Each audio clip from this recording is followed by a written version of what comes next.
Sudah jelas kalau Super Sentai mengunggulkan mecha sebagai sarana pertarungan raksasanya, dan tentu saja itu adalah barang dagangan utama dalam seri merchandise di belakang layar. Tapi jangan salah sangka dulu, karena ada beberapa mecha yang tidak memiliki fungsi pertempuran, baik itu carrier, single pieces mecha, ataupun jenis lainnya, dimana mungkin sangat minim persenjataan, mobilitas gerak, ataupun memang bukan itu tujuan diciptakannya. Bukan berarti lemah, karena bisa saja komponen tersebut akan berguna ketika digabungkan menjadi satu.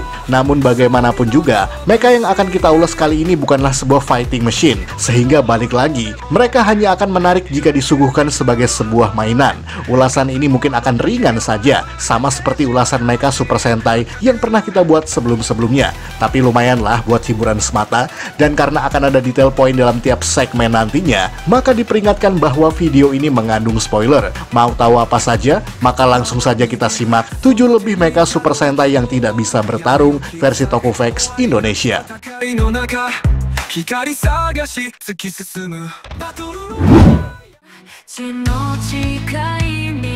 Grand Torches, Choujou Sentai Lifeman. Mungkin anak zaman sekarang nggak akan terlalu familiar dengan mecha ini, dimana sejujurnya Grand Torches adalah mecha pertama di Super Sentai yang bermotif kura-kura. Grand Torches sendiri adalah markas bagi trio Lifeman semenjak pada episode kedua, yang sekaligus menjadi hangar peluncuran bagi Machine Buffalo untuk dibawa ke area pertempuran. Namun uniknya, meskipun Toei menggolongkannya ke dalam jenis mecha, akan tetapi Grand Torches sama sekali tidak bisa bergerak atau berjalan. Dan kalaupun bisa bergerak, ia akan bergerak dalam adegan yang sangat-sangat terbatas. Ia hanya dimunculkan dari dalam laut di sebuah area yang disebut sebagai Tanjung Harapan, yang pasti untuk meluncurkan carrier Machine Buffalo tadi. Jadi ia hanya bisa bergerak naik dan turun saja tanpa persenjataan apapun. Jadi ini mirip seperti Bay Area 55 yang ada di QQ Sentai Go-Go 5, yang hanya difungsikan sebagai hangar untuk meluncurkan mechanya saja.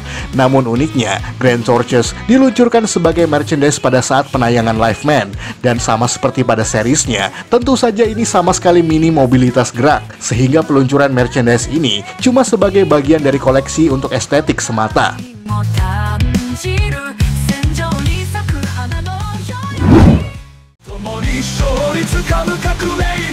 Dogulander dan juga Moai Loader, Choriki Sentai Oranger. Ngomong-ngomong soal mecha yang tidak bisa bergerak, mungkin dua mecha berikut ini juga termasuk di dalamnya, dimana mecha utama Oranger yang disebut sebagai Oranger Robo, yang terdiri dari Sky Phoenix, Grand Taurus, Dash Leon, serta Dogulander dan juga Moai Loader. Dan dua yang terakhir tadilah yang akan kita bahas pada segmen kali ini. Sama seperti yang lainnya, karena mecha milik Oyellow dan juga Pink ini juga berbasis monumen keajaiban dunia, yakni patung Dogu untuk basis Dogulander dan juga patung Moai untuk Moai Loader. Akan tetapi tidak seperti ketiga mecha milik personil Oranger laki-laki, karena dua mecha tersebut sama sekali tidak memiliki mobilitas gerak secara independen. Artinya, Dogulander dan juga Moai Loader sama sekali tidak bisa bergerak dan hanya ditarik oleh Dash Leon dan juga Grand Taurus. Dan meskipun mereka tetap memiliki kokpit dan juga persenjataan tembak untuk serangan jarak jauh, namun karena tidak mampu bergerak sendiri, maka Dogulander dan juga Moai Loader tidak mampu untuk diluncurkan serta bertarung secara mandiri. Satu-satunya cara mereka bertarung adalah dengan cara digabungkan menjadi Oranger Robo sebagai bagian kakinya. Bahkan bagian meriam di atasnya bisa dijadikan sebagai extended helmet bagi Oranger Robo, sehingga hanya itulah fungsi pertempuran bagi dua mecha tersebut.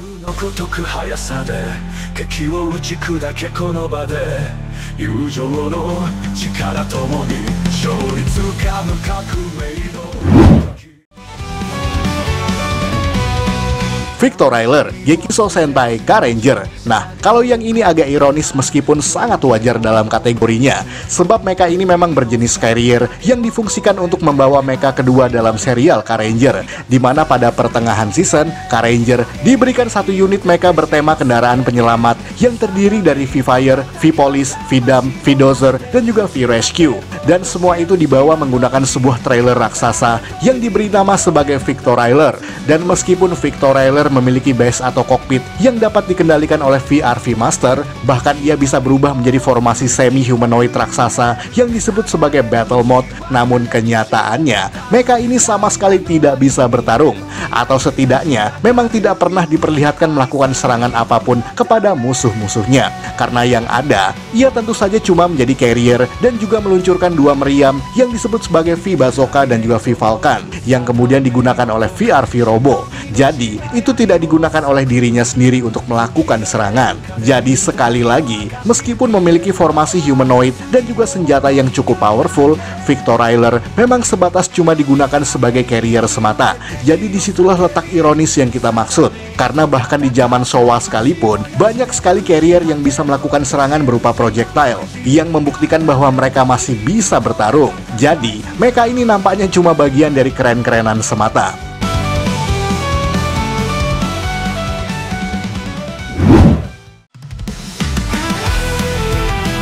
Pink Aider, QQ Sentai Go-Go 5. Kalau yang satu ini menjadi sangat wajar, sebab kelima QQ Machine utama dalam serial Go-Go 5 memang difungsikan sebagai sarana penyelamatan dari bencana, di mana terdiri atas Red Leader, Blue Thrower, Green Hover, Yellow Armor, dan juga Pink Aider. Dan jujur saja, kelima mesin tersebut memang minim sekali senjata untuk digunakan saat berhadapan dengan monster secara individual. Namun dari kelima yang kita sebutkan, tetap ada satu yang tidak memiliki kemampuan serangan sama sekali, yakni Pink Aider, yang merupakan mecha milik Pink Ranger dalam serial ini. Karena fungsi dari Pink Aider sendiri memang hanya sebagai kendaraan ambulans raksasa, walaupun bukan untuk melakukan suplai medis, melainkan sebagai kendaraan evakuasi dalam jumlah yang sangat besar, seperti yang ditunjukkan pada episode kedua, di mana mecha milik Go Pink ini dapat memuat sejumlah besar kendaraan sipil untuk dievakuasikan ke tempat yang lebih aman. Dan ini menjadikan Pink Aider memang bukan single pieces mecha yang bisa melakukan serangan apapun, sebab tidak dilengkapi oleh persenjataan.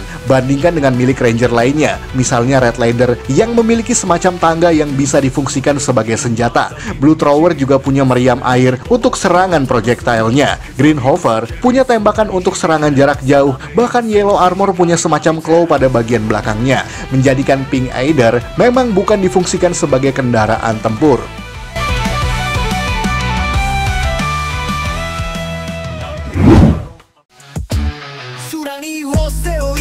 Profidus, Mirai Sentai Time Ranger, sama seperti yang berikut ini, karena robot kuning yang satu ini juga memiliki ironi yang agak miris, dimana pada tahun 3000, seluruh mesin Time Jet ataupun Time Shadow akan diluncurkan dari sebuah hangar terbuka di tengah kota, yang prosesnya dibantu oleh sebuah humanoid mesin raksasa yang disebut sebagai Profidus. Ya, robot ini memang berbentuk layaknya mecha pada umumnya, namun sayangnya, Profidus tidak dimaksudkan sebagai sebuah mesin tempur layaknya Time Robo ataupun Time Shadow, di mana robot ini akan muncul di hangar peluncuran untuk membawa gerbang time travel, kemudian menghantam satu persatu Time Jet untuk melakukan take off ke arah gerbang waktu yang dimaksud. Ya, jadi cuma itu saja fungsinya. Tidak bisa bertarung, tidak punya senjata, ataupun hal-hal yang secara fungsional memungkinkan Profidus untuk melakukan attacking. Satu-satunya penampilan Profidus bertarung adalah pada episode ke-38 saja, di mana ia tidak sengaja menghantam dirinya sendiri dan terkirim ke tahun 2000 melalui portal waktunya sendiri.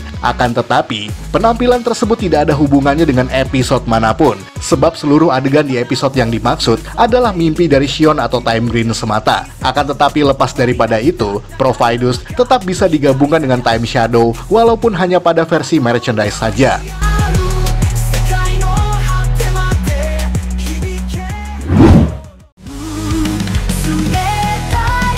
Bakuryu Brachiosaurus, Bakuryu Sentai Aba Ranger. Balik lagi ke persoalan carrier, sebab mecha berjenis Brachiosaurus ini memang adalah Bakuryu yang paling besar dalam serial Aba Ranger, sekaligus menjadi personal mecha milik Abare Black, dimana semenjak episode kedua, dinosaurus berleher panjang ini muncul dan membawa serta para Bakuryu lain ke medan pertempuran, terutama Tyrannosaurus, Pteranodon, dan juga Triceratops. Akan tetapi anehnya, meskipun diperlihatkan bahwa ia memiliki kemampuan kemampuan untuk menembak laser dari matanya dan juga mampu menyemburkan nafas api dari mulutnya, namun itu jarang sekali dilakukan sebab Brachio memang sangat membenci kekerasan sehingga ia cenderung menghindari kontak pertempuran melawan siapapun. Bahkan ia juga dikenal sebagai sangat bijak sebab Brachio memang adalah Bakuryu yang paling tua jika dibandingkan dengan semua yang ada pada serial ini. Jadi bukan karena ia tidak bisa bertarung, namun karena Brachio benci melakukan hal semacam itu.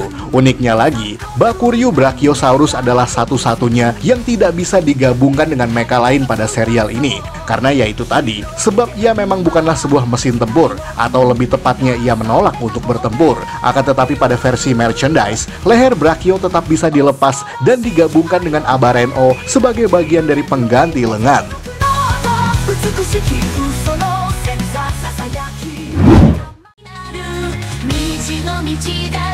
Pato Signer, Tokusou Sentai Deka Ranger.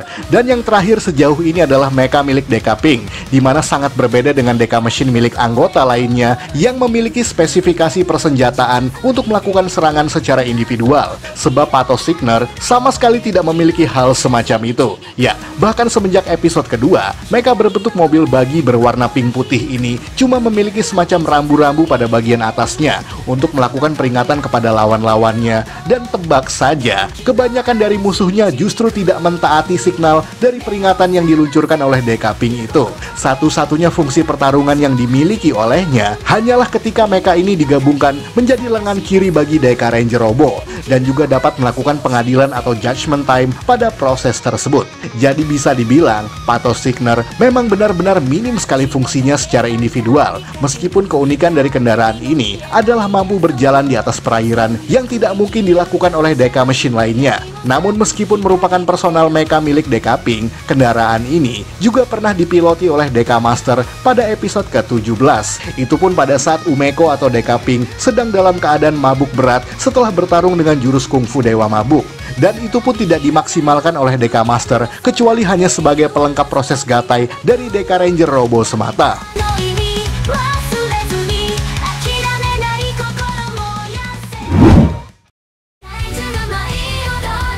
Sekian dari Tokufex Indonesia. Jangan lupa tonton video-video Tokufex lainnya, like, komen, dan juga share ke media sosial kamu. Akhir kata, salam Tokufex Indonesia.